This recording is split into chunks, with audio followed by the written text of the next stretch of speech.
Well, good morning. How are you all today? Or maybe I shouldn't say morning, it's noon, so good noon. Welcome to Integrative Preparedness. I want to talk today about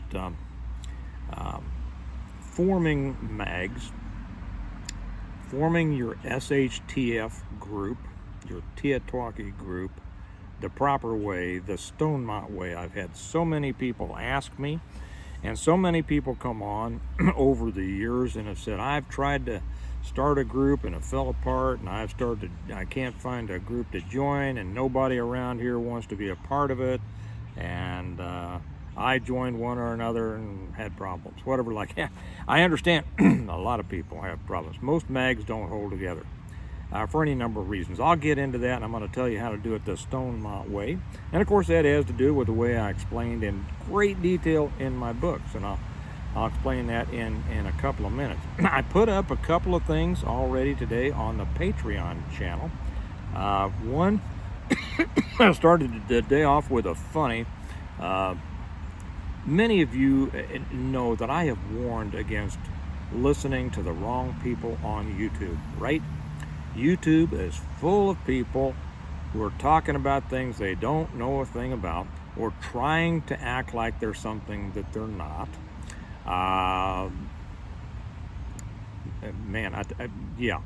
Full of those people. And many people are misled about these things to their detriment, right? They watch a video with an apparently authoritative person, with an authoritative air, and they listen to him, and then they go away thinking that they have been informed and trained in all this. Well, one of them that I have warned against, actually it's not just him. I say anybody that comes on and tells you that they were a former CIA or spy or something like that, don't believe those people. I don't know, they might have worked in an office somewhere, I don't know. But I've watched that stuff, and it is just pure silliness. I could use a much more crude word for it, but silliness will do. And the problem is that people who don't know, right? You don't know what you don't know. And I'll tell you, one of the most important skills to have in this world is how to spot a phony. And 71 years of my life, from law enforcement on, taught me I can spot a phony, pretty much by looking at them. But, and many of you can too. If you can't, it is an important skill to develop. Well, one of the biggest ones out there is a guy, the Everyday Spy or something like that, Andrew Bustamante, right? This isn't the subject of the video, but I'm leading up to something I put on Patreon, and y'all should watch it. And this guy he says some of the stupidest things I've ever heard. And everybody in the world has had him on, right?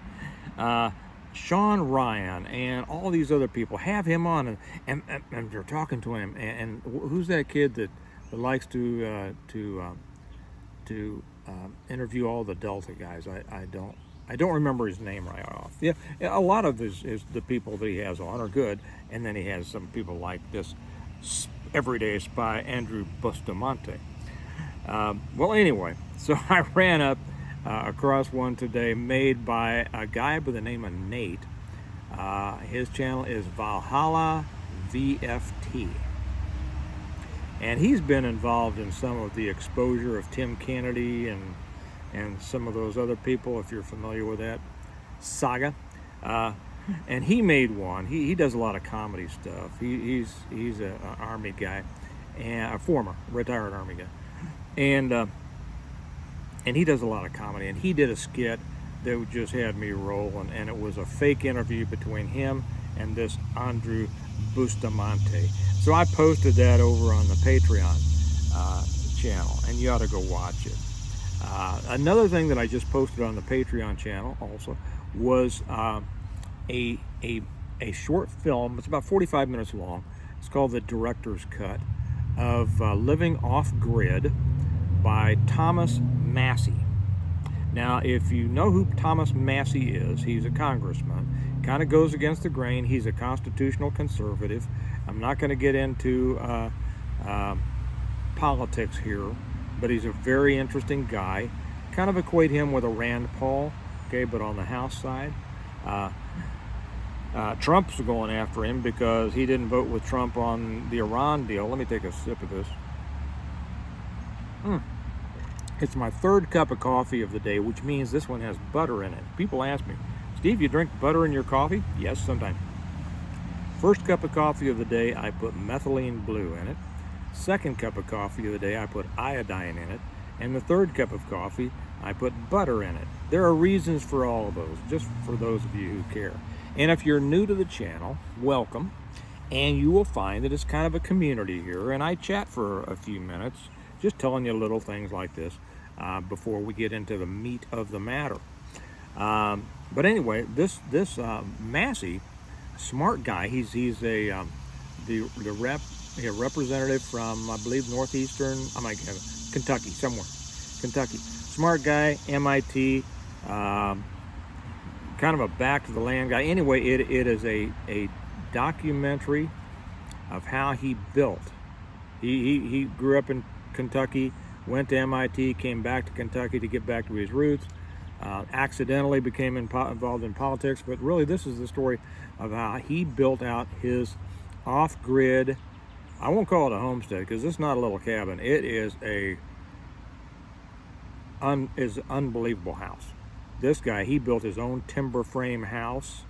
This is not that struggling, just getting by stuff. And it is fascinating.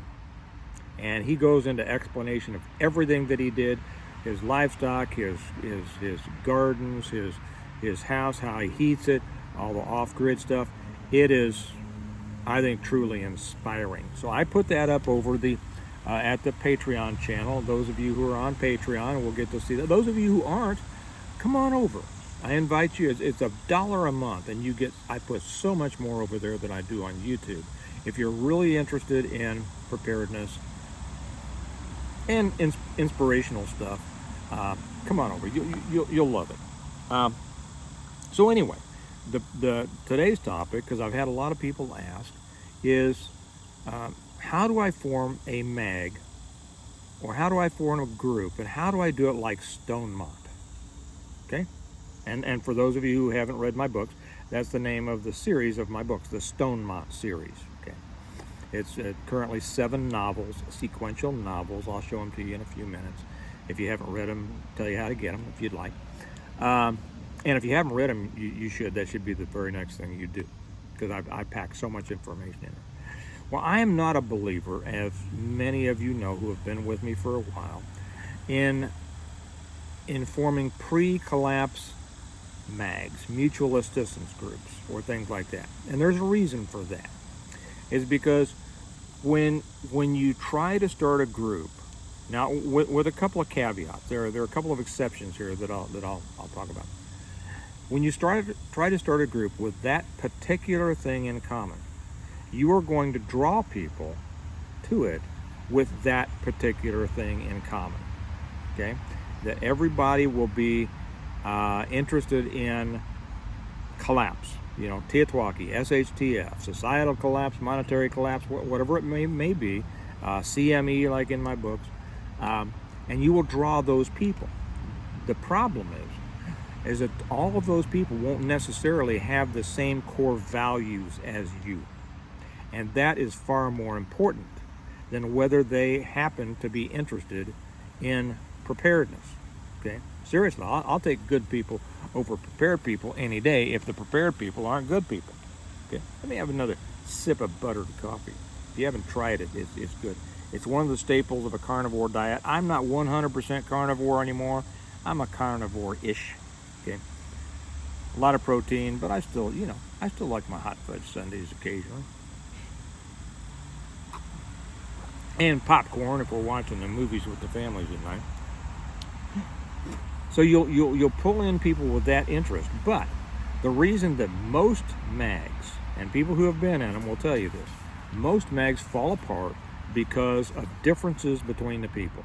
Ego, differing belief systems, different religious, whatever like that. And you know, somebody wants to be in charge. Somebody wants to be more important. Somebody thinks differently than somebody else, and they get into an argument. Now you got a big split. So they fall apart. It's very rare that a group a pre-collapse group, and all groups now are pre-collapse because we haven't had the collapse. It's very rare that a group pulled together for that one specific reason, being preparedness, lasts. And those of you who have been in them will verify that.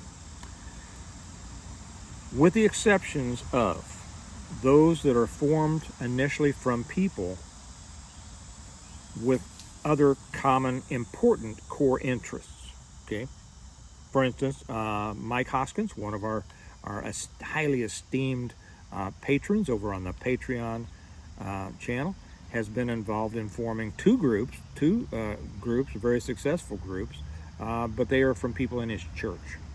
Okay, and I think then there was another one from another location, but they had that common religious bond. Okay, so when you have a religious bond, you automatically have a common core of important core beliefs, fundamental beliefs, right? Okay, so those would be the only cases that I think that a pre-collapse mag would work. Now, how did Stonemont do it? Stonemont, I'll just show you the books. I won't go into my whole explanation right now, but for those of you who haven't seen them, how did the people in Stonemont, the people in my book, do it? Okay, and this is the way that I suggest you do it. Now, I'll tell you more. I'll tell you how to get them in a little bit, but I want to continue with this. The story, and I'll kind of encapsulate this, is that we have a prepared family, the Wyatts, Jim and Kelly Wyatt and their kids, right?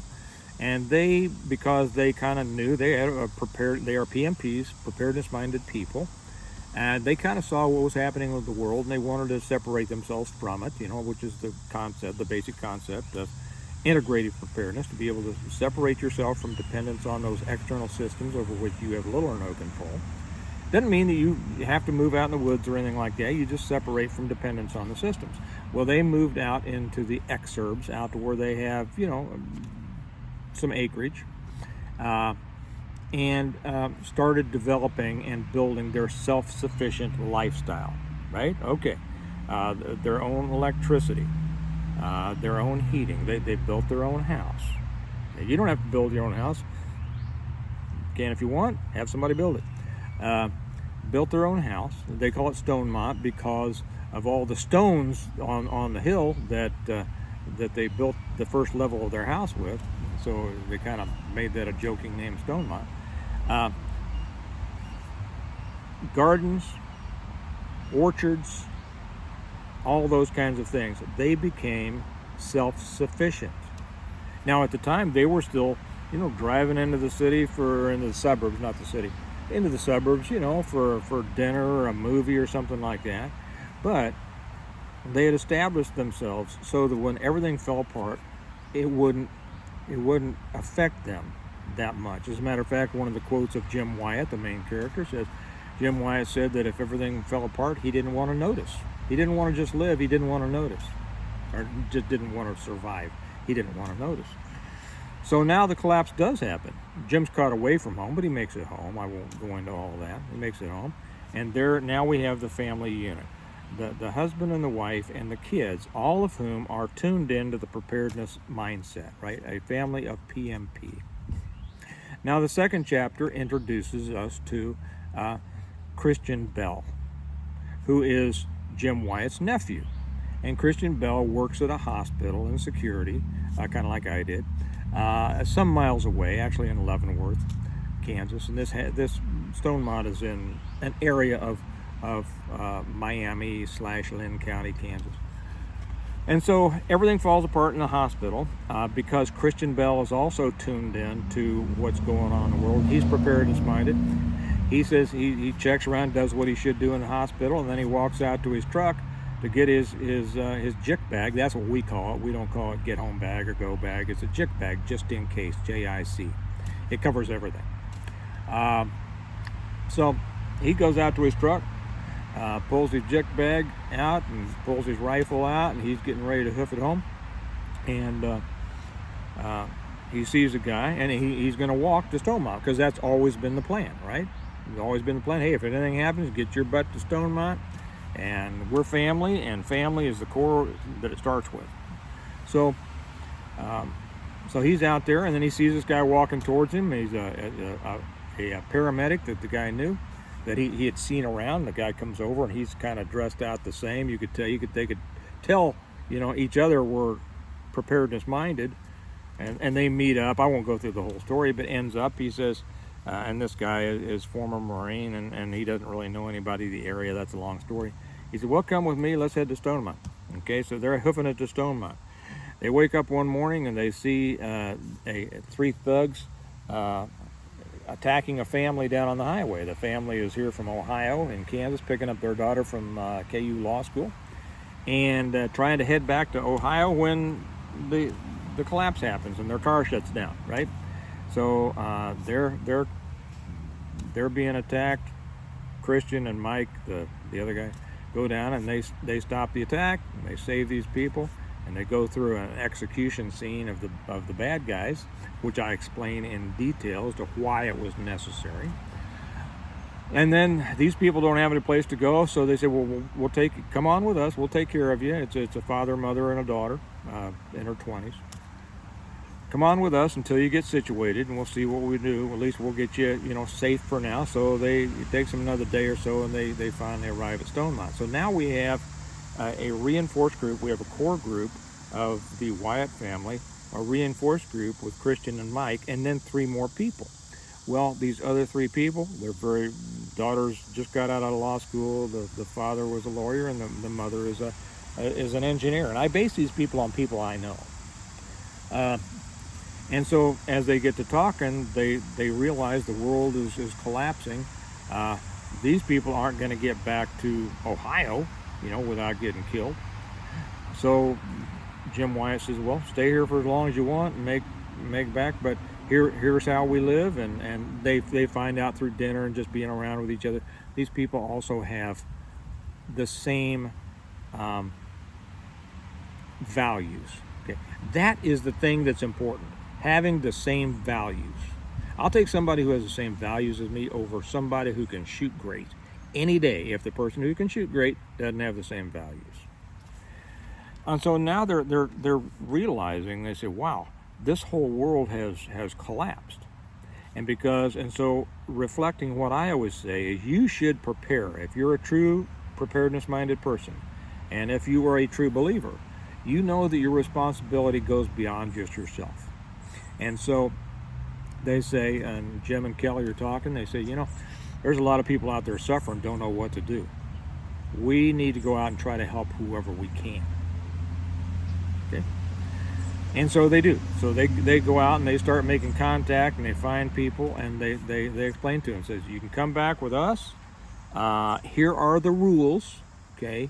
We observe biblical principles. That does not mean Mosaic law. I am not a believer in Mosaic law. I'm a Christian. But there's nothing wrong with that. I mean, if somebody believes in that's fine. It certainly doesn't put them beyond the scope of a believer. Okay, I'm just saying that I don't want, because I know there's a lot of people. Well, I'll let that later. So as they help people, and then they have to figure out a way to provide for the needs of all these people, right? Yeah. Well, I go into great detail on how that's done in the book, in the first book. And then as a result of that, these people find safety and security at Stonemont. Stonemont provides this safety and security for them, having people around to protect, keep the rest of the world out. And these people bring in their own skills. And so they bring in a workforce which allows, and it's not slavery, which allows more production to be taken. Matter of fact, one of the people that comes in, I base after another person I know, another friend of mine who's a master gardener. So one of the people comes in, and Jim says, in one of the scenes, as soon as he gets home, first thing he starts doing, he starts tilling up 2 more acres in the garden. They had a garden, but they said, okay, the world's gone to pot now. We have to even produce more food. So, one of the people that comes in is a gardener, and when I say things like this, people will say, well, not everybody knows all these different kinds of people. And my response is, well, I do. Why don't you? Maybe you need to expand your circle of acquaintances, right? Because people are important. Good people are helpful in order to keep the bad people away, right? You need people. So anyway, I go into great depth on how all of this works.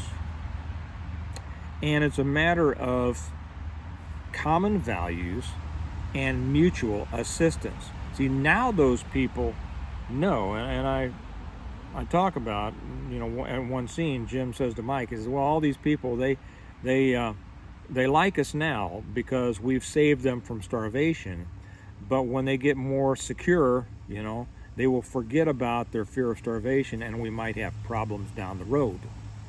And they're ready for it. You're ready for it. You see this? When people say, but people are going to cause you problems, well, you have to be ready for that, and you have to be able to deal with that. And I have scenes where I show how there are some problems and how it's taken care of, and it gets taken care of like that, because I don't believe in having to deal with a problem twice. Okay, so when I'm talking about this, and if you're thinking about forming a mutual assistance group, let me suggest that you already have your group. Okay, you already have your group. You have your family and your friends. And it doesn't matter whether all of them are all into preparedness or not. You are. Okay? So you have this interest. You ought to be preparing. You ought to be developing your knowledge and your skills and all this, so that when it's needed, you can help other people do it and you can teach them how to do it. But what's more important that they bring in, you got a bunch of trigger pullers and you got this and you got that. You want people that you get along with, and with whom you share common values. That is the most important thing. The most important thing. So look around and see who's in your group. I don't call it a mag. I have a group. I call it circle of friends. When everything falls apart, I know that these are the people that are probably going to be coming to my house. And it's a wide variety of people, and they're good people. They have a wide variety of skills, and that is your group. You just don't have to call it a mag right now. You don't have to get together for weekly training or anything like that. You just have to have good people around you. Now let me tell you this, because I've given you just kind of a quick overview of this. You see, it's possible to try to get all too tactical, all too too much planning, paralysis by analysis. I've got to get these people. I've got to have a group. You have your group. You already have your group. You might try to interest them in preparedness. That's good if you can. As a matter of fact, I'll show you a way you can do it here in a minute. But even if they're not, they're still good people. You love them. You trust them, right? You share your values. They're going to be there when everything collapses. That's what's important. Now, I'll tell you a little bit more about and how to get this series. And like I say, it's the Stone Moss series. I wrote the series. First one came out, the Reversion. It's the Reversion, the Revival, the Renewal, and Appeal to Heaven, the Blessings of Freedom, Hostages of Fortune, and On Wings Like Eagles. I'm missing one here because I had to send it out in an order. The first one came out, the Reversion came out in 2017, and they've been selling like wildfire all around the world ever since. They have taught more people more things than those people could believe. And if you haven't read them, I would suggest that they be the very next thing you do. Okay. There's a couple of ways. You'll love the story, number one. You'll love the story. You'll fall in love with some of the characters, probably. I've had people tell me that. And you will learn more than you can imagine. Two ways to get them. One is through Amazon. You can get them through Amazon fairly quickly. That link is down below. Or there's a better way, I say, and it's a way that I really like it when people do this. I really prefer it when you get them directly from me through our website, stonemont.us. And there's a reason for that, because when you do it that way, I sign each one for you. I write a little note in each one for you. And I love doing that because it gives me a feeling of knowing my readers. And I really like that. When I say to John or to Mary or, I like that feeling of relationship. And if you'd like that, then I hope you'll get them through our website, stonemont.us. Also, we can give them to you at a discount when you buy the whole set. You cannot get the whole set through Amazon. You can only get the whole set through Stonemont, our website. And I would say probably 95% of all people who order the books order the whole set. You'll want the whole set. Because when you get done with the first book, you're not going to want to wait for the second one, and the third, and the fourth, and the fifth set. And then also I throw in the Stonemont Notebook, a freebie from me to you that you can write all of the things that you've learned and your lists and your lessons and your questions and everything like that. One thing that I do want to tell you, though, about if you get it from the website, you're going to have to wait a little bit. We've been so slaughtered with orders for the last 2 months. We are doing our best to keep up. We are just now getting to the point where we're fulfilling orders from the latter part of May. Now, we've changed our order fulfillment a little bit so that we're tightening that up, and I think we'll be caught up in a few weeks. But you'll have to wait a little bit. You're not going to get them as fast as from Amazon. And so if you're willing to wait, which I hope you are, then order directly from me through our website, stonemont.us. Okay. So, and that link is also down below. I said a couple of things earlier about Patreon. If you're not with us on Patreon, we'd love to have you because I put a lot of extra stuff over there. And just think about your group. Think about your group. I caution against going out and trying to start a group simply because they almost always result in failure. I caution against joining a group because you don't know, if you don't know the people, you don't know what you're getting into. Okay. But the people you've known all your life or for 10 years, and there are some people that you can talk to for, after an hour or two, this person is my kind of person. I've had a number of those relationships through my life within just one time of talking to them. I know they're my kind of person, and they've been friends for 20, 30 years, And, if you're a good judge of character. Now, that's the thing. You have to have some discernment on this. You have to be a good judge of character. A lot of people are not, and they get fooled. So don't just let a smile or somebody acting like, oh, yeah, I agree with everything you're saying. Be careful. You got to see what they are as a person. Not whether they just agree with you. You have to see what they are, right? But you probably have your group. You just haven't realized it. You haven't called it your group. Start thinking about that. Your group is your circle of friends. When it all collapses, they're going to be the ones that are going to be there. And then it's just a matter for those of you who know a little bit about preparedness to kind of, take the reins and help everybody else and come together. And I think those groups are going to be a lot more successful in a real collapse. Okay? And like I say, I talk about all of it in here. I talk about how to do it, how to solve the problems, everything. I talk about how to deal with cannibals and slavers and all sorts of things. Okay, so one more shot, either through Amazon or our website, stonemont.us. Get them, and you'll learn. Not only will you learn a lot, you'll love this story. So think about your group. Be ready. Enjoy your life. Don't get all worried and buried with concern and anxiety. God gave you this life to be lived and to live it right. Okay? He did not give you a spirit of fear. You know that one, right? Okay. Well, have a good one. I'll talk to you later, and remember that we prepare well today in order to live well tomorrow. Bye-bye.